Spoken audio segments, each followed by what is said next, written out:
시청자 여러분 안녕하십니까? 더 리더 이주호입니다. 2018년 올해 가장 큰 변화를 맞이한 부분은 바로 남북 관계였을 텐데요.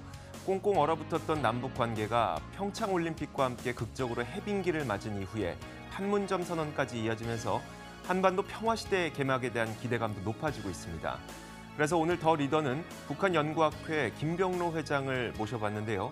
최근 이어지고 있는 남북 관계의 진전 상황을 정리해보고 중대한 변곡점을 맞이하고 있는 남북 관계를 앞으로 어떻게 이끌어 나가야 될지 향후 과제에 대해서도 이야기 나눠보겠습니다.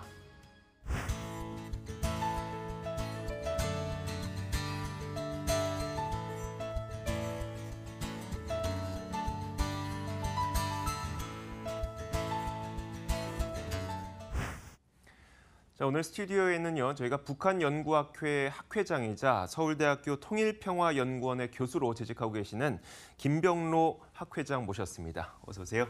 네, 안녕하십니까. 반갑습니다.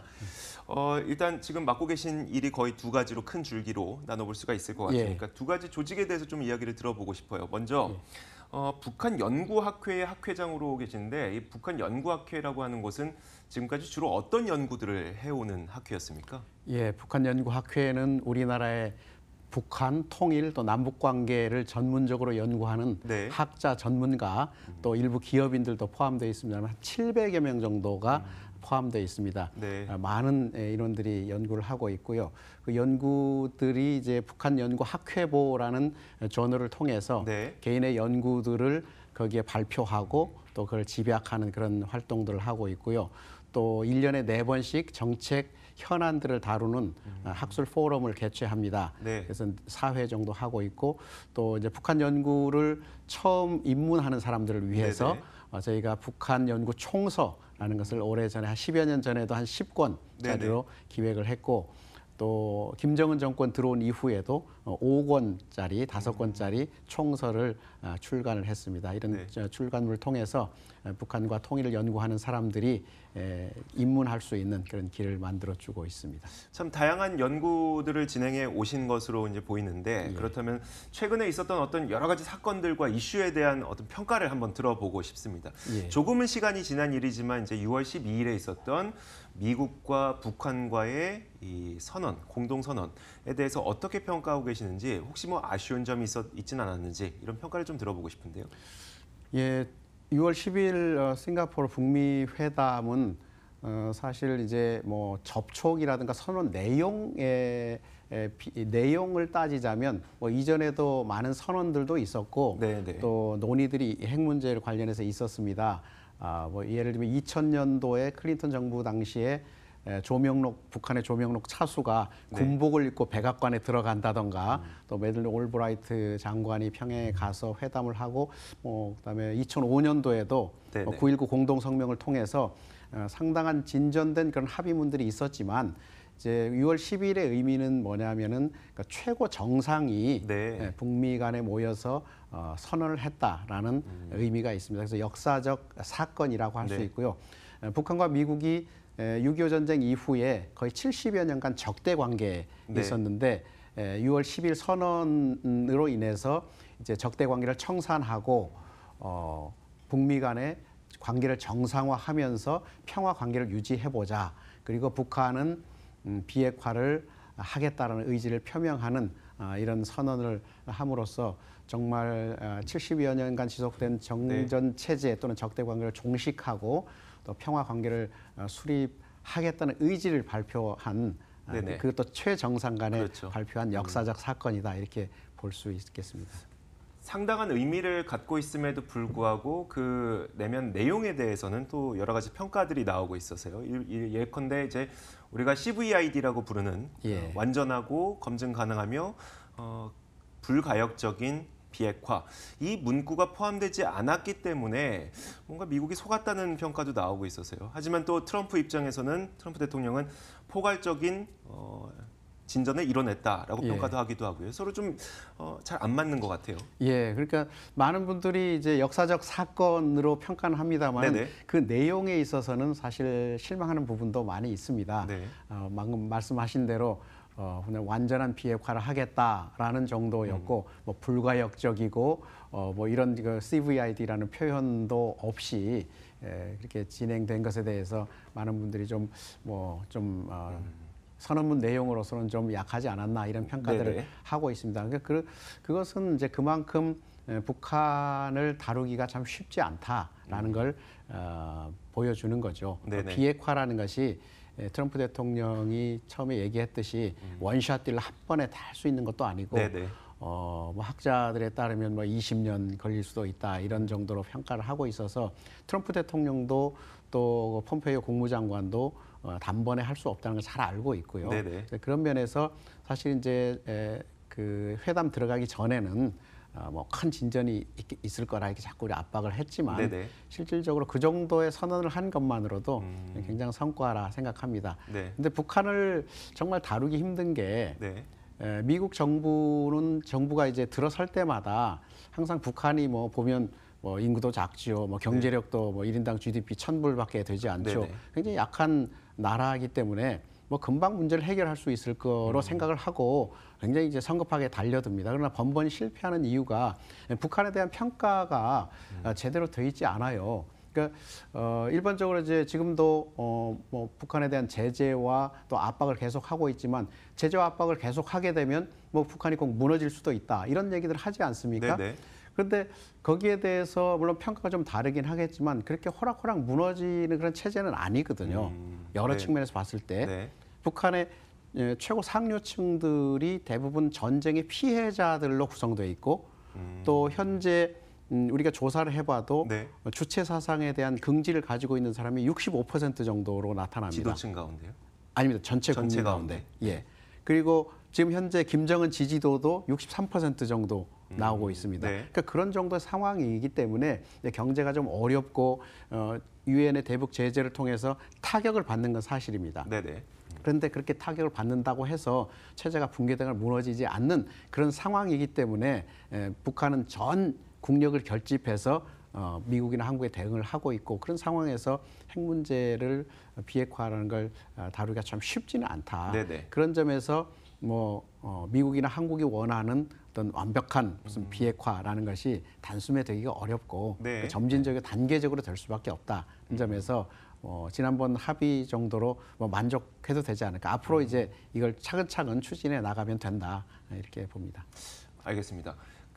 사실 북한을 그러면 우리가 어떻게 대해야 되는지에 대해서는 좀 정치적으로도 다양한 생각을 갖고 계시는 분들이 참 많기 때문에 거기에 대한 이야기보다는 결국 우리나라를 포함한 전 세계에서 가장 두려워하는 것은 이제 북한이 핵을 갖고 있는 게 그 핵심 아니겠습니까? 예. 그러면 그 핵을 사용하지 못하게 하든 아니면 아예 없애버리든 뭔가 조치를 취해야 되는데 그 부분이 지금 부족하다고 많은 분들이 느끼고 계시는 거고요. 그렇죠.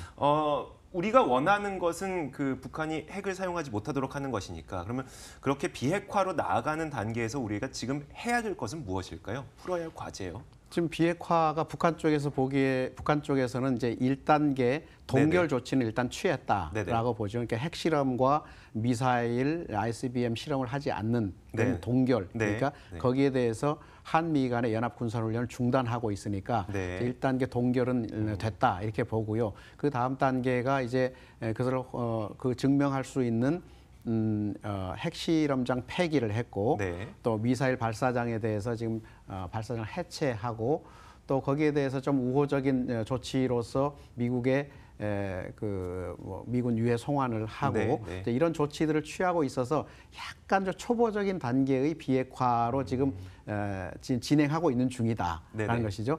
그래서 이제 이 상태에서 이제 북한이 요구하는 것은 미국 쪽에서 뭔가 행동으로 조금만 보여줬으면 좋겠다라는 것인데 그것이 네. 이제 바로 종전선언이거든요.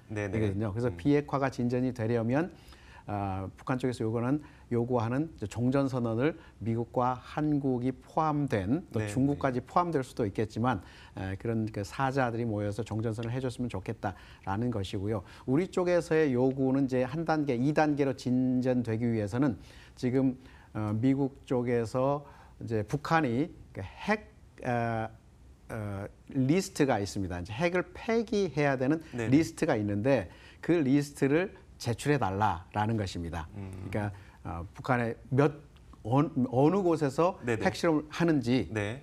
그리고 핵무기가 있으면 핵무기가 어디에 있는지 이제 이런 것들을 구체적으로 리스트를 작성해서 미국에 주면 미국이 이제 그걸 가지고 검증 절차에 들어가는데 그 리스트를 좀 신고하는 단계에 지금 아직 들어가고 있지 않습니다. 그러니까 북한 경우는 종전 선언을 미국이 해주면 이제 그 단계로 들어가겠다, 그렇죠. 다음 단계로 들어가겠다, 이제 이런 요구를 하고 있는 거죠. 그러니까 양 국가의 어떤 원하는 것에 격차가 좀 존재하는 것 같아요. 그렇죠. 그러니까 예를 들어서 미국에서는 당신들이 뭐 미사일은 안 만든다고 쳐도 핵을 일단 갖고 있는 순간 그리고 운송 수단이 있으면 그건 미사일이 되는 게 아니냐라고 하면서 더 이상 진전하지 못하는 상태인 것 같고요. 또 북한에서는 우리가 이 정도까지 했으면 미국에서도 뭔가를 또 해달라. 그래야지 우리가 더 나아가지 않겠느냐라고 하면서 아직은 의견 일치가 보지 못하는 것 같거든요. 그러면 북미 관계가 조금 더 진전되기까지는 아직 뭔가 부족하다는 느낌이 있어서요. 앞으로 어떻게 해야 될까요? 그렇습니다.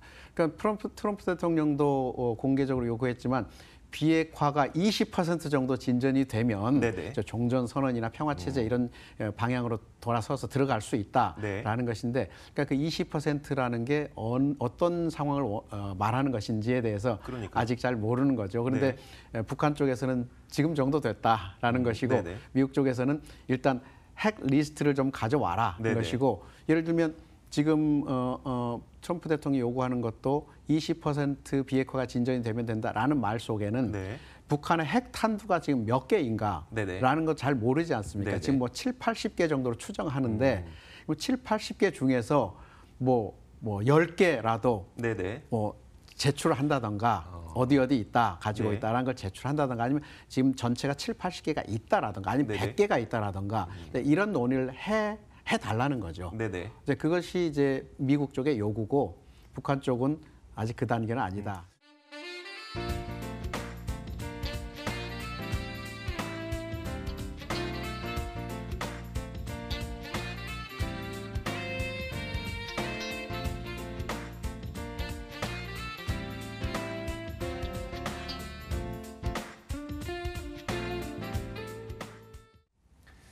자, 이번에는 남북 관계의 진전 상황에 대한 이야기를 한번 들어보도록 하겠습니다.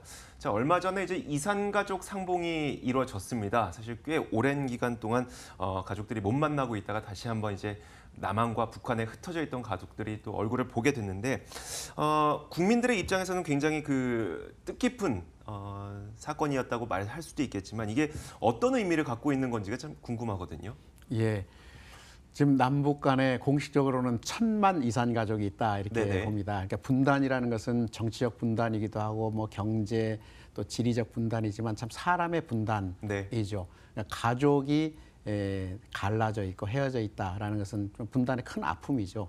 그래서 이것이 지금 73년 동안 치유되지 않고 있는데, 사실 이제 이 통일이라는 것은 어찌 보면 사람의 통일이고 가족이 하나 되는 그런 뭐 사건이니까, 그런 점에서 정말 분단의 아픔을 치유할 수 있는 이 가족의 만남, 이산 가족의 만남이라는 것은 뭐 통일 과정에서 너무나 중요한 사건이나 또 일이라고 할 수 있죠.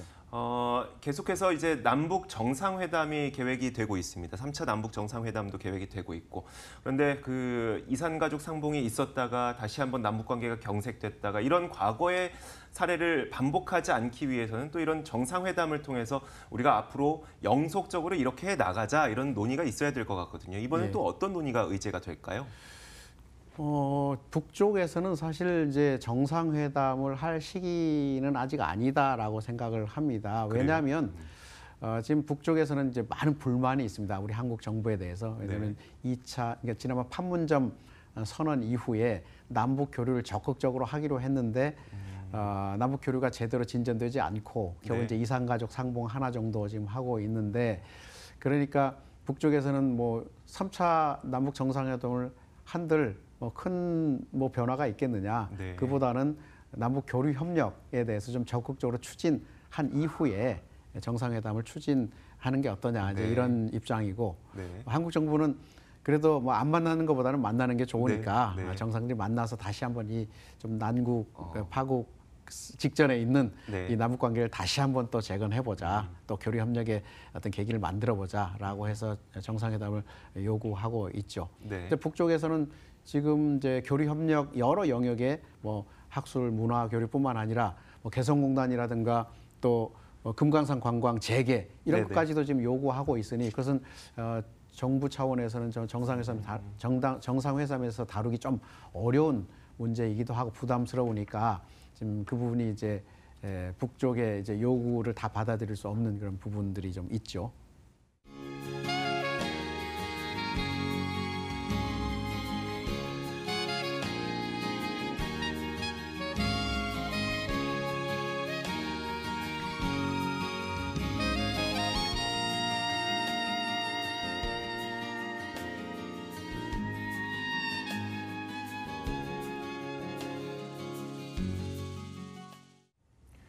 방금 말씀하셨던 것처럼 남북 관계가 더욱 진전된 상황을 이뤄내기 위해서는 어떤 실제로 우리가 눈에 볼 수 있는 경제적인 협력이라든지 이런 것들도 또 필요할 것 같습니다. 과연 어떤 산업의 협력이 필요하고 또 앞으로 어떻게 진행될 것 같은지 그 전망까지 한번 들어보도록 할 텐데요.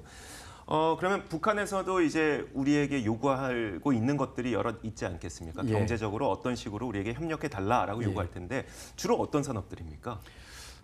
크게 보면 네. 북한이 지금 경제 발전을 위해서 국가 경제 발전 5개년 전략을 추진하고 있습니다. 네네. 거기에 따르면 지금 국가급 경제 특구가 5개가 있고요. 네. 전국적으로 도급의 경제 개발구가 22개가 있습니다. 네. 그러니까 엄청난 이런 경제 특구를 조성해 놓고 투자를 유치하려고 하고 있습니다. 거기에는 뭐 경공업 경제 개발구도 있고, 또 광산 개발하는 광업 경제 특구도 있고, 네. 또 관광 특구도 있고요. 네.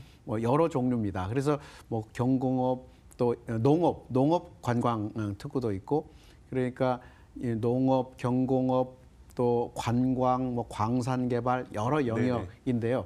그게 이제 22개 플러스 5개, 27개 정도의 개발구를 조성해 놓고 투자를 유치하려고 하는데 대북 제재가 지금 진행되고 있지 않습니까? 그렇죠. 네. 투자 유치를 못 하는 거죠. 네. 그러니까 북한 경우는 지금 비핵화를 진전시키면서 경제 제재 해제를 원하고 있는 거죠. 네. 그러면 예를 들면 더 적극적으로 나가면 IMF의 경제 지원을 받는다든가 차관을 받는다든가 그 차관을 한국 정부가 좀 보증해 주면서 차관을 받을 수 있는 이런 단계로까지 지금 전망을 하고 있고 기대를 하고 있는데 여기서 한 걸음도 못 나가고 있다는 데 대해서 굉장히 답답해하고 한국 정부와 또 미국이 이 부분에 대해서 적극적으로 좀 도와달라라는 것이고요. 구체적으로 이제 그런 그 경제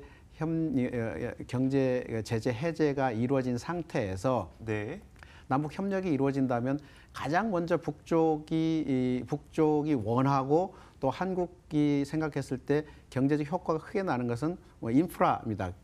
도로, 철도. 예. 그다음에 건설 사업, 각종 건설 사업, 도로, 철도 건설뿐만 아니라 주택 건설이라든가 토목, 건축 이런 쪽에 경기가 굉장히 활성화될 것 같고요. 북쪽에서 요구하는 그런 부분입니다.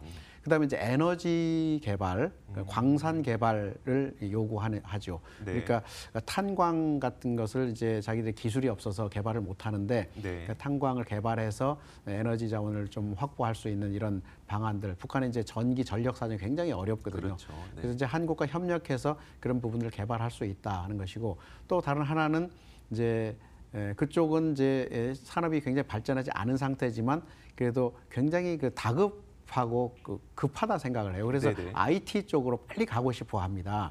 그래서 이제 평양 외곽에다가 IT 단지를 지금 건설하려고 개발권 하나 설치를 해놨는데 실제로 이루어지지는 않습니다. 근데 한국의 도움을 받아서 IT 산업을 좀 발전시켜서 빨리 경제를 성장시킬 수 있는 방안들을 북한에서는 이걸 단번 도약이라고 하는데요. 좀 단번에 도약할 수 있는 방안들을 좀 빨리 만들어 보고 싶어하는 그런 욕망들이 있죠. 우리나라에서는 스텝업 이런 단어를 쓰는데 거기 북한에서는 또 단번이라는 단어를 쓰네요. 알겠습니다. 그 학회에서 서로 많은 학자분들하고 이야기를 나누다 보면 어떻습니까? 경제적 효과에 대한 질문을 드리고 싶은 건데 사실 많은 일반인 분들께서는 인프라 투자도 좋고 다양한 철도 아니면 토목 공장 짓고 이런 거 좋지만 결국 그 북한과 우리나라의 경제적 격차가 크기 때문에 거기다 투자를 한다고 하더라도 거의 지원조가 되면서 우리나라의 경제 개발이 좀 더 경제 성장률이 좀 마이너스 요인이 될 수도 있다고 보시는 분도 계시는 반면에 북한이라는 새로운 시장이 열리기 때문에 투자를 함으로써 플러스 요인이 된다고 보시는 분들도 꽤 있었어요. 학회에서는 좀 어떻게 보세요? 경제학자들이 더 전문적으로 하겠지만 제가 보기에는 플러스 효과가 훨씬 크다고 생각합니다. 왜냐하면 한국 경제가 지금 한계 상황에 와 있고 네네. 그것을 이제 좀 북한 쪽으로 제조업이라든가 이런 부분에 확장을 시키면 네. 거기서 이제 엄청난 고급의 노동력들을 확보할 수 있고 저렴하게 확보할 수 있어서 아마 한국의 산업들이 굉장히 활발히 발전이 될 것 같고요. 네. 북쪽에서는 지금 이제 기술력이 굉장히 부족해서 네. 자본과 기술이 없어서 좀 노동력은 많은데 양질의 노동력이 있는데 기술과 자본이 없어서 좀 필요로 하는 부분들을 우리가 보완을 하면 네. 아마도 이제 일시적으로는 여러 이제 충격이 있기 때문에 뭐 인구 이동이라든가 또 탈북 남 이런 부분들이 있어서 네네. 일시적으로 샥이 좀 있을 것 같아요. 그런데 아마도 뭐 빨리 회복하지 않을까. 그래서 남북 간의 그 보완적인 산업들을 잘 발전시켜 갈 수 있다고 네네. 생각을 합니다. 예를 들어서 개성공단이 지금 닫혀 있긴 하지만 그 예를 들면 개성공단에서 노동자들의 임금이 네. 사실 7만 5천 원 정도밖에 안 됩니다. 한 달에. 월 7만 5천 원입니다. 거기서 이제 수당이라든가 뭐 상여금까지 포함해도 맥시멈 15만 원입니다. 네네. 150불이고요. 그러면 어느 기업체가 고급의 노동력 15만 원 한 달에 네네. 그 노동력을 쓰면서 이윤이 안 남을 기업이 어디 있겠는가. 그런 생각을 하면은 저희가 지금 공장들이 뭐 중국으로 갔다가 미얀마, 뭐 라오스로 자꾸 이동하고 있는데 네네. 가까이는 뭐 북쪽에 가면 뭐 엄청난 수익을 얻는 것이죠. 네. 그런 부분부터 시작해서 우리가 철도, 도로라든가 이제 인프라를 좀 깔기만 하면 까는데 지금 돈이 들어가긴 하겠지만 네네. 그렇게 투자를 하게 되면 그로부터 얻는 수익은 굉장히 클 거라고 저는 예상을 합니다. 알겠습니다. 꽤 오랜 시간 저희가 이야기를 듣고 있는데 저희 이제 보내드릴 시간이 거의 다 돼서 마지막으로 그러면 말씀하셨던 것처럼 북한과 미국과의 관계 그리고 북한과 남한과의 관계는 사실 또 단계적으로 진행돼야 되지 않겠습니까? 그 사이에서 이 북한 연구학회가 또 어떤 역할을 할 것인지 그 포부를 한번 들어보고 싶습니다. 북한 연구학회는 이제 북한에 대한 현실을 네네. 정확히 한국이나 대외에 제공하는 것이 이제 1차적 목표입니다. 그래서 지금 북한이 현재 체제 전환을 위해서 그러니까 병진 노선에서 네. 지금 경제 개발 노선으로 지난 4월 22일 전환했다고 대외적으로 선언을 했습니다. 이 부분이 과연 얼마나 사실에 가까운가, 과연 북한이 경제 개발로 올인하고 있는가, 네. 이런 부분에 대해서 많은 사람들이 의구심을 갖기도 하고 그렇죠. 또 가능성이 과연 그랬겠느냐라는 부분에 대해서 저희들이 좀 객관적인 판단을 해드리는 이런 역할이 저희 역할이라고 생각합니다. 네네. 그래서 다시 말하면 북한에 대한 정확한 평가라는 그것을 전제로 해서 사람들에게 제공을 하고 또 거기에 맞춰서 그런 북한 체제를 어떻게 변화시킬 것이냐라는 점에서 이제 그것을 크게 보면은 이론적으로 보면 체제 전환과 북한의 미래, 사회주의 국가들이 체제 전환 경험들을 많이 가지고 있습니다. 지난 28년간. 네네. 그래서 그 경험들을 축적해서 북한이 뭐 중국과 베트남식으로 이제 체제를 어떻게 전환할 수 있을지 이제 그런 부분, 그리고 또 다른 한 측면에서는 이제 북한이 이제 체제를 변화하고 나면은 남북과 우리 한국과 더불어서 경제 통합이라든가 정치 통합 또 사회문화적 통합을 어떻게 추진할 수 있을 것인지에 대한 그런 논의들. 그런 이제 독일의 경험을 통해서 네네. 그런 경험을 우리가 축적하고 있으니까 도움을 줄 수 있을 것 같고, 또 비핵 평화 프로세스라는 현안들에 대해서도 여러 국제적인 어떤 경험들을 많이 가지고 있으니까요. 네네. 그런 경험들과 빗대어서 제언을 하는 그런 역할들을 할 수 있으리라고 생각합니다.